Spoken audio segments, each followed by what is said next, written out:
ಹೇಳಿಪ್ಪ. ನನ್ನಂತವ ನಿನ್ನಂತವ ಹೌದ್ ನೀ ಏನು ಸಾಧನೆ ಮಾಡಿಯಪ್ಪ ಅಂತದು? ದೊಡ್ಡ ಸಾಧನೆ ಮಾಡ್ಯವನು. ಅದನ್ನೇ ಏನು ಸಾಧನೆ ಮಾಡಿ ಅಂತ ಕೇಳಕತ್ತೀನಿ ನಿಮಗ. ಸೇವೆ ಮಾಡೆ ಸೇವೆ. ಸೇವೆ ಮಾಡ್ರಿ.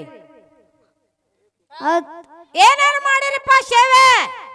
ಕಾಲು ಹೊತ್ತದು, ಕೈ ಹೊತ್ತದು, ತಲೆ ಹೊತ್ತದು, ಮೈ ಹೊತ್ತದು. ಯಾರ್ದು? ಏನ್ರದು?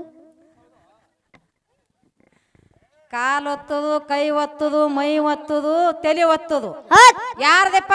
ಏನ್ರದು? ಮತ್ತ ತಾಯಿದೇನು ಒತ್ತದು? ಕುತ್ತಿಗೆ.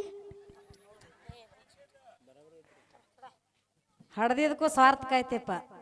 ಹಾಡು ಹಾಡು ಕುತ್ತಿಗೆ ಬ್ಯಾನ ಇರ್ತದ. ಯಾರದು? ಅವಂದು ಅದಕ್ಕೇನು ಮಾಡವ? ಕುತ್ತಿಗೆ ಹೊತ್ತದು. ಬ್ಯಾಡಪ್ಪ. ಮಗ ಇದ್ರೆ ಎಂತವಿರ್ಬೇಕು? ಎಂತ ಇರಬೇಕು? ತಾಯಿ ತಂದೆ ಸೇವೆ ಹೆಂಗ ಮಾಡ್ಬೇಕು? ಹೆಂಡ್ರ ಸೇವೆ ಹೆಂಗ ಮಾಡಬೇಕು? ಹೆಣ್ತಿದ್ ಹೇಳಂಗಿಲ್ಲ ಮಗ. ನಾನ ನಾಳೆಗೆ ಭಜನಾಕ್ ಬರಲ್ಲ. ಏನ್ ಮಾಡ್ತಿ? ನಾಳೆ ಭಜನಾಕ್ ಬರಲ್ಲ. ಹೆಣ್ತಿದ್ ಹೇಳುದಿಲ್ಲ ಅಂದ್ರ ಹೌದ್ ಹೇಳ್ತೀನಿ ಅಂದ್ರ ಬರ್ತೀನಿ. ಹೇಳೋನು ಮುಂದಿನ ಪಾಳಕ್ ನೀನ್ ಹೆಣ್ತಿದ್ ಹೇಳೋನತ್ತ. ಹೇಳ್ರಿ. ಎದ್ದರಿರಬೇಕು ಇಂಥ ಮಗನು.